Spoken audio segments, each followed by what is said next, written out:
बहुत ही सम्मानित मंच और आज नारनूंद के हर कोने से, हर वर्ग से, हर बिरादरी से, हर गांव से मुझे आशीर्वाद देने आए मेरे पिता तुल्य बुजुर्गों, और आज इतनी बड़ी हाजिरी में यहां पहुंची, हमेशा अपना सने एक बेटे की तरह, एक भाई की तरह अपना आशीर्वाद देने वाली मेरी मातृशक्ति, मेरी माताएं बहनें, और सबसे मजबूत कड़ी जिन्होंने हमेशा अपने भाई से बढ़ के मुझे अपना प्यार, अपना साथ, अपना आशीर्वाद दिया। किसी भी देश, किसी भी संगठन की सबसे मजबूत नींव मेरे नौजवान साथियों। सबसे पहले तो मेरे पास शब्द नहीं है, मैं किन शब्दों से आपका धन्यवाद करूं। मैं एक बात कह सकता हूं, मुझे टिकट देने वाले तो यहां बैठे हैं, लेकिन अगर खेत से उठा करके मेरी उंगली पकड़ के हरियाणा की सबसे बड़ी पंचायत में किसी ने भेजने का काम किया तो वो आप लोग थे। मैं आप लोगों का कर्जदार हूं, सदैव आपका ऋणी रहूंगा।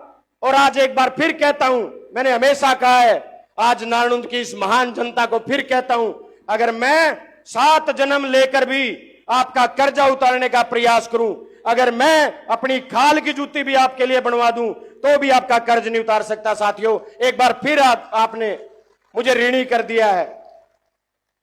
आज इस अनाज मंडी में है, और इस अनाज मंडी में एक बात कहना चाहता हूं, अगर मैं अपनी बात किसान और मजदूर से ना शुरू करूं तो अन्याय होगा। साथियों, आज हालात ऐसे बन चुके हैं कि किसान दर दर की ठोकरें खा रहा है। यह सरकार किसान और मजदूर की नस्ल और फसल की विरोधी है। साथियों, इस बीजेपी ने किसान की फसल तो खत्म कर दी, अब नस्ल खत्म करने की तैयारी कर दी है। साथियों, मैं आपसे कहना चाहता हूं, आपको याद होगा वो किसान आंदोलन, 1 साल तक, जब 13 महीने तक आपने मजबूत लड़ाई लड़ी, और इस महान इलाके ने अपनी मजबूती से, अपनी बड़ी लाखों की हाजिरी से जब दिल्ली आंदोलन पे, सड़क पे बैठे रहे, ये सरकार झुकने का, इस सरकार ने को झुकाने का काम किया। आज फिर वक्त आ गया साथियों, किसान मजदूर को खड़ा होना पड़ेगा और इस बीजेपी सरकार को, इस किसान मजदूर विरोधी सरकार को झुकाना पड़ेगा। साथियों, आपको याद होगा पिछले साल जब जल भराव की स्थिति थी, पूरा इलाका, पूरा हरियाणा डूबा था, नारनूंद में भी बाढ़ का कहर था। और साथियों, जो ये बीजेपी केवल पोर्टल की सरकार है, इस बीजेपी ने कहा, हमने गांव गांव में जाकर के वीडियो बनवाए, फोटो बनवाए कि सरकार जागे और सरकार कल को यह ना कह दे कि फलाना गांव में बाढ़ नहीं आ रही थी। हर जगह अधिकारियों के साथ मुआयना किया, गिरदावरी के आदेश अधिकारियों को सरकार ने नहीं दिए, और जब पोर्टल पे खराबा दर्ज कराया तो हरियाणा के 5 लाख किसानों ने पोर्टल पे खराबा दर्ज कराया। लेकिन मुआवजा किनको मिला? केवल 53,000 किसानों को, और वो भी 6,000। कांग्रेस ने मांग की थी चौधरी भूपेंद्र सिंह हुड्डा जी के नेतृत्व में कि किसान को कम से कम 60,000 रुपए का मुआवजा मिलना चाहिए, तब जाके उसकी भरपाई हो सकती है। साथियों, लेकिन ये सरकार तो किसान मजदूर को खत्म करने पे तुली है। आप याद करो साथियों, चौधरी भूपेंद्र सिंह हुड्डा मुख्यमंत्री बने थे, कांग्रेस की सरकार आई थी, सरकार बनते ही वायदा तो इनेलो का था, लेकिन चौधरी भूपेंद्र सिंह हुड्डा ने मुख्यमंत्री बनते ही कहा 5 साल में इनेलो तो वायदा पूरा नहीं कर पाई, लेकिन चौधरी भूपेंद्र सिंह हुड्डा ने बनते ही 1600 करोड़ के बिजली के बिल माफ करने का काम किया। साथियों, हजारों करोड़ के किसानों के, मजदूरों के, गरीबों के कर्ज माफ करने का काम अगर इस हरियाणा के इतिहास में किसी व्यक्ति ने किया तो चौधरी भूपेंद्र सिंह हुड्डा ने करने का काम किया, कांग्रेस की सरकार ने करने का काम किया। साथियों, मैं आज एक बात कहना चाहता हूं, मेरे मन की बात है। भाई, हमने छोटू राम जी को नहीं देखा, लेकिन सुना है छोटू राम जी किसान मसीहा हैं। उनके काम ऐसे हैं कि उनको लोगों ने किसान मसीहा की उपाधि दी। लेकिन मैं दावे के साथ कह सकता हूं, आज इन हजारों किसानों, मजदूरों का मेरे वर्ग के बीच में मैं कह सकता हूं, अगर इस पीढ़ी ने किसी किसान मसीहा को देखा है तो उस व्यक्ति का नाम चौधरी भूपेंद्र सिंह हुड्डा है। साथियों, आज इसी मंडी में 3 महीने पहले हमारे किसानों के धान रुड़ते फिरे थे, कोई दाना नहीं खरीदा था। और सरकार की नीति देखो, सरकार की नीयत क्या है? मेरी फसल मेरा ब्यौरा पे बिला दर्ज कराओ, गेट पास लेके आओ।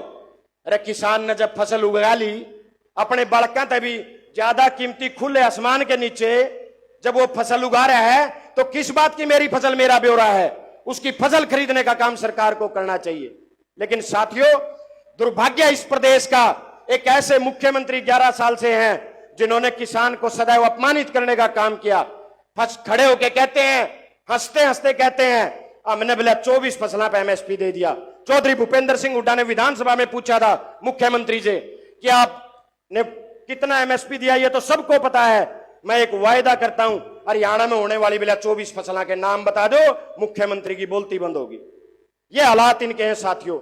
आज मैं एक बात और आपके बीच में कहना चाहता हूं साथियों, अगर जायज में की फसल गई, अगर किसान की फसल को भाव मिले और जायज में किसान की फसल गई, तो सरकार कांग्रेस की थी और मुख्यमंत्री चौधरी भूपेंद्र सिंह हुड्डा थे साथियों। हमें हमारे अधिकारों के बारे में, कौन हमारे अधिकारों के बारे में लड़ना जानता है, कौन हमें सम्मान देना जानता है, ये साथियों आज हमें जानना पड़ेगा, हमें जागरूक होना पड़ेगा साथियों। बहुत सारी संख्या में मजदूर भाई आए हैं। मैं आज आपसे एक बात कहना चाहता हूं, जिस तरीके से अमेरिका और भारत के बीच ट्रेड डील शुरू करके किसानों के लिए डेथ वारंट जारी कर दिया नरेंद्र मोदी ने, उसी तरीके से मनरेगा को बंद करके डेथ वारंट मजदूरों के लिए नरेंद्र मोदी ने जारी कर दिया है साथियों। जो कांग्रेस मनरेगा लेके आई, 100 दिन की गारंटी लेके आई, उस काम की गारंटी को नरेंद्र मोदी की सरकार ने खत्म कर दिया साथियों। अब आपको कोई काम की गारंटी नहीं मिलेगी। और हैरानी की बात यह है, 2024-25 में 8 लाख मजदूरों ने रजिस्ट्रेशन करवाया था साथियों, 8 लाख मजदूरों ने। लेकिन इस बीजेपी की सरकार ने केवल 2100 मजदूरों को काम दिया साथियों। यह दुर्भाग्य है, जहां एक मजदूर को रोटी का अधिकार कांग्रेस ने दिया, काम का अधिकार कांग्रेस ने दिया, आज नरेंद्र मोदी की सरकार ने उसे खत्म करने का काम किया साथियों। मैं तो आपको साथियों केवल इतना कहना चाहूंगा, आप याद करो, चौधरी भूपेंद्र सिंह हुड्डा जी ने 4 लाख गरीबों को 100 गज के प्लाट दिए, और आज दावे के साथ आपके बीच में कह सकता हूं, 1 इंच भी जमीन इस बीजेपी ने किसी गरीब आदमी को नहीं दी साथियों। दावे बड़े बड़े करते हैं, जात पात का जहर घोलने का काम करते हैं, किसान मजदूर को बर्बाद करने का काम करते हैं साथियों।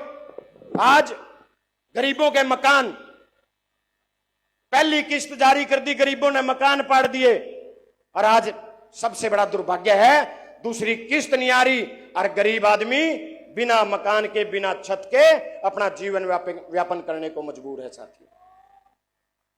मैं तो केवल इतना कहूंगा साथियों, याद रखना, इन बातों को भूल मत जाना। एक फैमिली आईडी बना दी।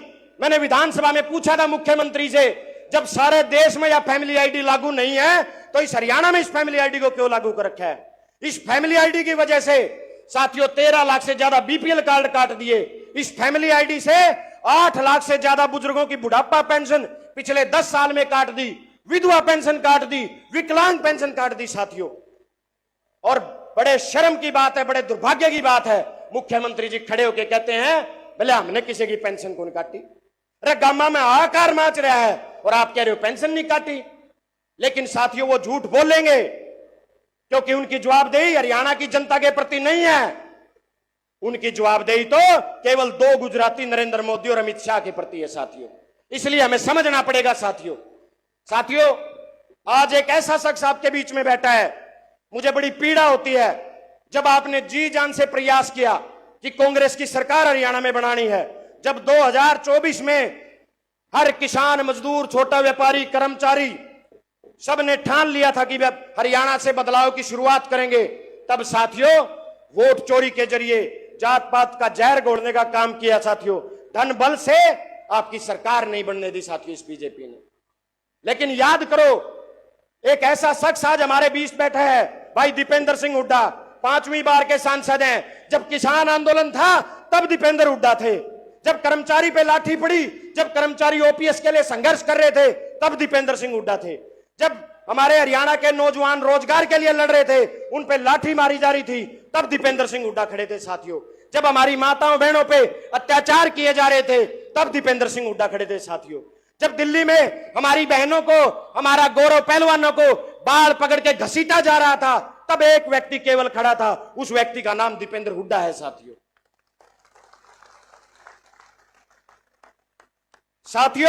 अपने पराये की पहचान करनी पड़ेगी। जब सरकार नहीं बनी, जिस व्यक्ति ने 10 साल सबसे ज्यादा संघर्ष आपके लिए करने का काम किया, जिस चौधरी भूपेंद्र सिंह हुड्डा ने, भाई दीपेंद्र सिंह हुड्डा ने आपके लिए सब कुछ न्योछावर कर दिया। एक दुष्प्रचार से, एक आरएसएस की क्लास से उनको बदनाम करने का प्रयास किया साथियों। लेकिन सच्चाई ज्यादा देर तक छुप नहीं सकती साथियों। आज अगर बीजेपी भूपेंद्र सिंह हुड्डा और भाई दीपेंद्र सिंह हुड्डा को निशाने पे रखती है, तो उसका केवल एक कारण है, बीजेपी जानती है कि अगर हरियाणा में तुम्हें कोई बाहर करेगा, अगर कोई नेता ऐसा है जिस पे लोग भरोसा करते हैं, तो उस नेता का नाम चौधरी भूपेंद्र सिंह हुड्डा है, भाई दीपेंद्र सिंह हुड्डा है साथियों। इसलिए बीजेपी सबसे ज्यादा चौधरी भूपेंद्र सिंह हुड्डा को बदनाम करने का काम करती है। और बीजेपी के भाई 2-3 और हंड हैं, ये बीजेपी के नाक और कान है। कोई तो कहीं बीआरसी टीम है, मैं कहता हूं ये इनेलो वाले, ये जेजेपी वाले, ये बीजेपी की नाक और कान है। और हमारे बुजुर्ग जानते हैं, च नाक में दुआई घाल दो और च कान में दुआई घाल दो, वह जावे तो गले में गी। और वह गले में बीजेपी की दुआई जब इनेलो जेजेपी आने का जावे है, तो ये तड़के सांझ एक के नारा लावे, भूपेंद्र सिंह हुड्डा ने ये कर दिया, दीपेंद्र सिंह हुड्डा ने ये कर दिया। और हमें कल की मरमर छगे रहे, सरकार बीजेपी का इनके खिलाफ बोल लो। बोले बीजेपी वाले खिलाफ कैसे बोलना, सारा सौदा है तो बीजेपी करवा रही है।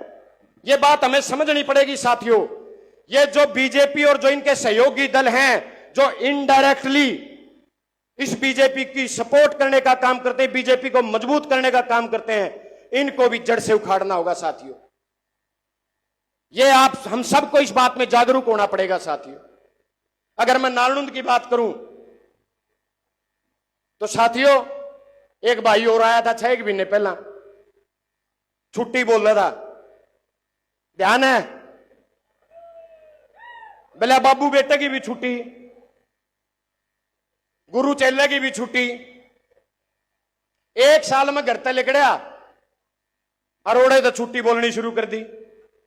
मैं कहा भाई बाबू बेटे ने तो तेरा परमानेंट इलाज करके घायल रखा है। रही बात गुरु और चेले की, भाई चुनाव के दूर हैं, दुआ बीजेपी पर, मुख्यमंत्री पर इस्तीफा, सरकार पर इस्तीफा, और आजा फेर करते हैं 2-2 हाथ।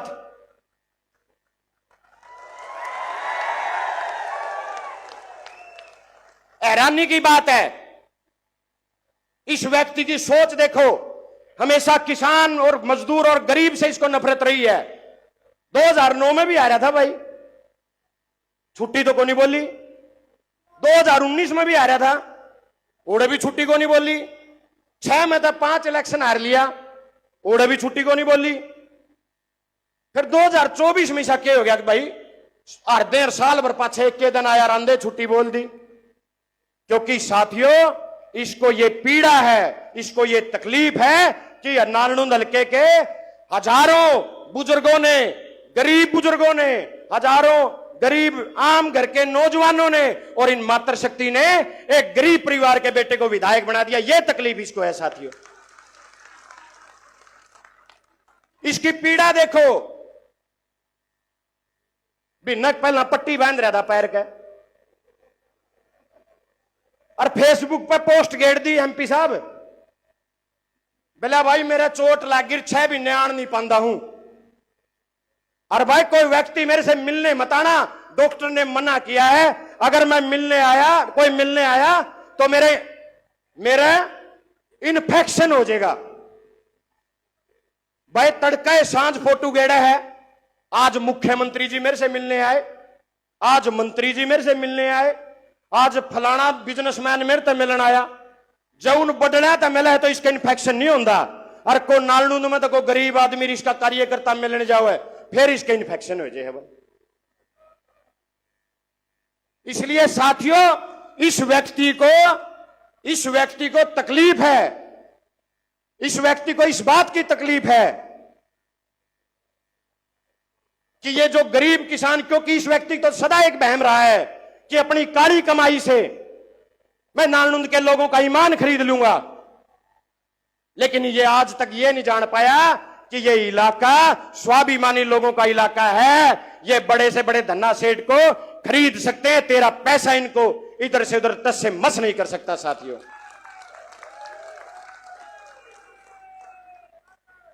हैरानी की बात है, मेरी छुट्टी बोल रहे है, मेरा तो किमे भी को नहीं भाई, जो कुछ दे उड़ा तारा दे उड़ा है, मेरा तो बही खाता भी तामे हो, हिसाब किताब भी तामे हो, तामे आशीर्वाद की ताकत दे दो तो तड़कन लिकड़ लिया। नहीं मारी तो इतनी हिम्मत भी को नहीं भाई।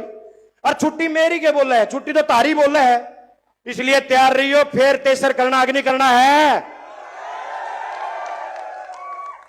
उती बताओ कि ये इन तय मिलन तय इन्फेक्शन नहीं होया करता, इनको मिलने से आशीर्वाद मिलता है जो तू कभी नहीं कर सकता। तो साथियों, मैं तो केवल इतना आपके बीच में कहना चाहता था कि आज हम सब ने अपने पराये की पहचान करनी पड़ेगी। साथियों भाइयों, डीजे बंद कराइयो एक बार। आज केवल मैं एक छोटी सी बात आपके बीच में और साझा करना चाहता हूं। साथियों, अपने पराये की पहचान आज बहुत जरूरत है हमें।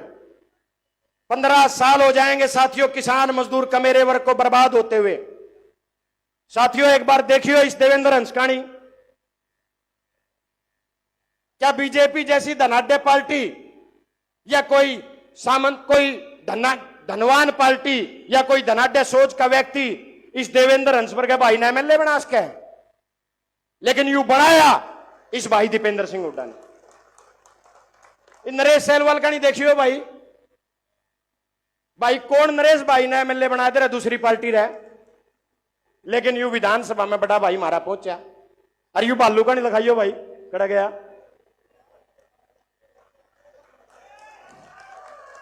और फिर मेरा का नहीं देखो रहे, हमने कौन विधायक बना दे रहा है, क्योंकि धनाढ्य लोगों का जमाना है भाई, बड़ी बड़ी पूंजीपति पार्टियां हैं बीजेपी तो।